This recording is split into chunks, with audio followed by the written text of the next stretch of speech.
wudhumu yang kamu pakai untuk sholat. Maksudnya ini orang yang wudhu untuk sholat. Karena saya rasa kalau orang ahli sholat jaga wudhu banyak. Tapi orang jaga wudhu tidak sholat itu nggak ada.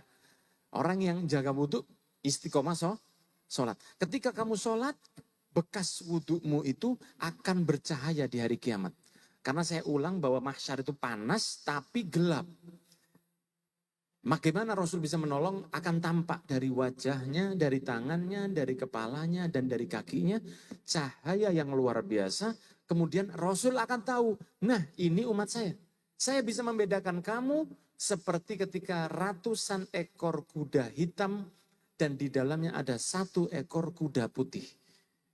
Rasul mengatakan seperti itu. Kira-kira kamu bisa nggak bedakan? Ratusan kuda sedang berjalan atau berlari, semua warnanya hitam kecuali 1 warnanya putih. Kata Rasul, kira-kira kalian bisa nggak bedakan? Para sahabat mengatakan, bisa ya Rasul, pasti kelihatan dia yang warna putih. Nah, saya bisa membedakan kamu dari makhluk yang lain seperti putihnya kuda itu dari bekas wudhu kalian. Maka jagalah wudhu karena itu dress code kita untuk diberi syafaat Nabi Muhammad SAW. Kemudian yang kedua tentang apakah nangisnya cukup sekali, nangisnya berkali-kali. Kalau bisa setiap hari. Ya, kalau sekali takutnya kehapus dengan maksiat-maksiat esoknya. Semakin sering, semakin baik. Tapi diusahakan kholian. Tadi disebut kholian. Rasul mengatakan kholian itu dia sendiri. Jadi dia nggak nangis di depan orang. Karena ada orang yang kalau di depan orang dia nangis, kalau sendirian nggak nangis. Kalau lagi kajian dia nangis, itu sebisanya ditahan. Karena bagus, menangis itu bagus. 1 tetes tangisan yang sebesar kepala lalat, itu bisa memadamkan api neraka, kata Nabi Muhammad SAW. Maksudnya bukan akan dipadamkan, cuman saking gedenya pahalanya di sisi Allah Subhanahu wa ta'ala. Walaupun kata Imam Haddad mengatakan, kalau kamu nggak bisa nangis, paksa sampai bisa nangis. Tapi usahakan kholian. Ketika kamu di kamar, jangan di depan calon mertua. Seperti itu. Oke, semoga manfaat. Tambah 1 lagi atau cukup? 1 pertanyaan dari ibu-ibu. 1 lagi pertanyaan. Assalamualaikum warahmatullahi wabarakatuh. Habib, ini masalah utang ya.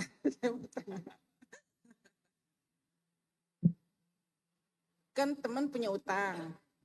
Udah gitu kan katanya kita wajib menagih. Sekali 2 kali dianya tuh nanti gitu. Terus udah gitu saya bilang gini, udahlah saya ikhlas. Tapi dia marah sama saya. Gimana tuh Habib? Udah gitu. Assalamualaikum warahmatullahi wabarakatuh. Ini nggak tahu diuntung ini masalahnya. Nggak tahu diuntung, ini diikhlaskan malah marah gitu ya. Nggak Oh, berarti mungkin dia mungkin ari-arinya nggak dipendem ya itu. Ibu udah baik banget ya, tapi memang cobaan orang baik itu begitu Ibu. Ya, kadang seperti itu. Seringkali kita berbuat baik ke orang, tapi malah responnya seperti itu. Ya, mungkin Ibu mau diberi pahala double sama Allah, diberi pahala ngadepin orang yang seperti itu, tapi Ibu yang penting udah maafkan dia, sudah ikhlaskan dia, dan kita, Ibu khususnya, yang akan senang nanti di akhirat. Ada 1 orang pernah bertanya, ada 1 orang yang berbuat salah terus ke seseorang yang lain, sahabat Rasul, kemudian si sahabat ini terus berbuat baik. Maka Rasul mengatakan kamu seperti melemparkan pasir panas ke wajahnya. Maksudnya gimana? Maksudnya begini, ada beberapa orang itu yang memang kita akan lebih baik berbuat baik ke dia dengan tidak mendekatinya. Contohnya begini, kita punya saudara, kita punya teman. Kita punya saudara, yang saudara itu nggak baik sama kita. Kita berusaha halal bihalal datang, bawa ketupat.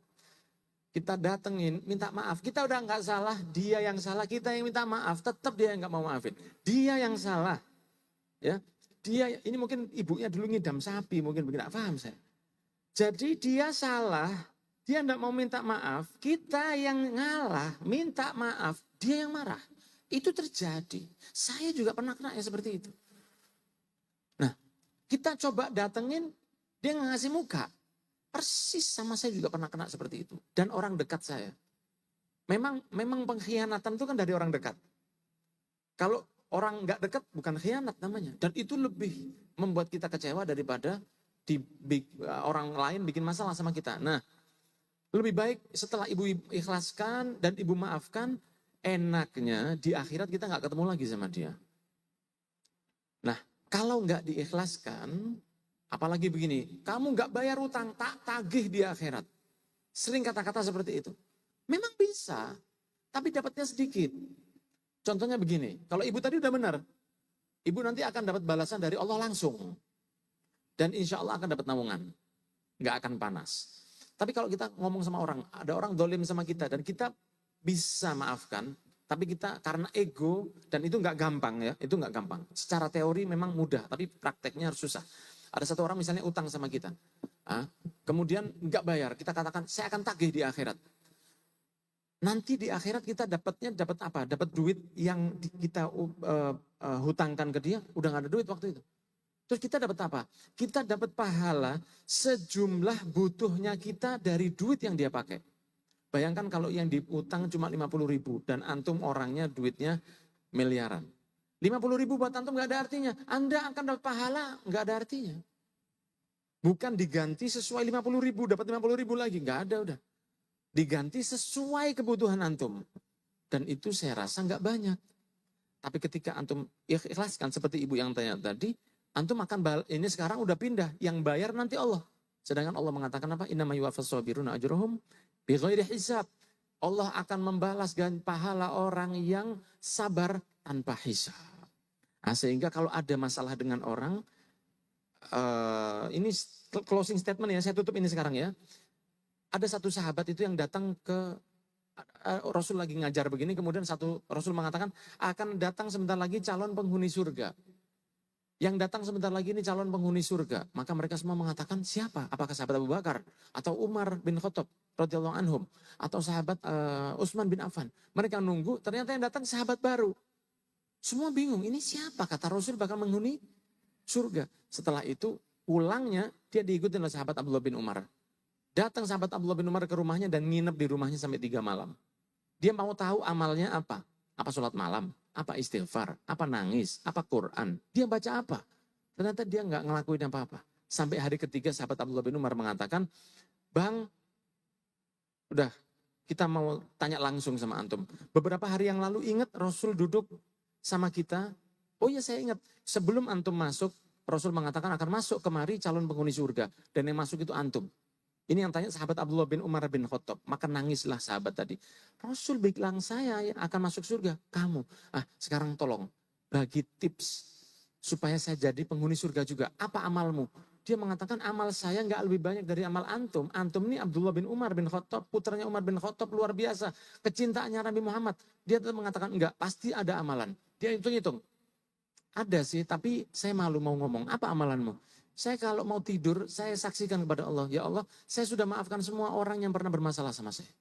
Semua yang pernah bermasalah sama saya, atau ngomongin saya di belakang, atau sekarang dia lagi ngomongin saya, atau dia sedang zalim sama saya, sekarang saya sudah maafkan, saya minta ganti darimu ya Allah. Nah itu boleh dicoba walaupun tidak gampang. Barakallahu fikum, terima kasih, mohon maaf yang sebesar-besarnya. Semoga diberi rezeki yang luas, diberi keberkahan oleh Allah, keselamatan di dunia wal akhirah, dan guru kita diberikan keberkahan, keselamatan, Agim diberi panjang umur, dan kita semua diberi panjang umur, lancar hajat di dunia wal akhirah. Wassallallahu ala sayyidina Muhammadin wa ala alihi wa sahbihi wasallam. Alhamdulillahirabbil alamin. Mohon maaf. Jazakumullah khair. Wassalamualaikum warahmatullahi wabarakatuh. Waalaikumsalam warahmatullahi wabarakatuh. Jazakallah khairan katsira Habib Muhammad bin Anis bin Sahab yang sudah menyampaikan tausiahnya.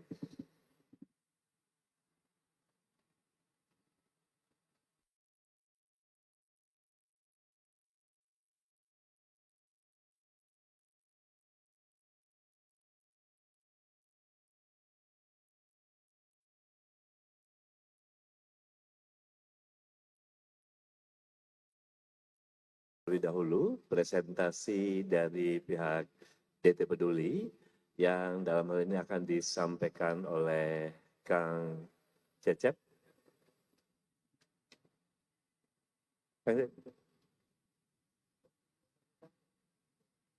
Maaf, insya Allah akan disampaikan oleh Kang Denny dari pihak DT Peduli mengenai program-program yang akan diselenggarakan oleh DT Peduli. Silakan Kang Denny.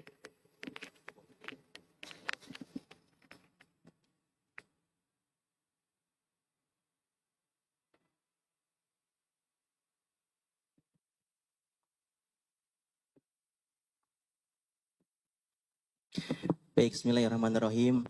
Assalamualaikum warahmatullahi wabarakatuh.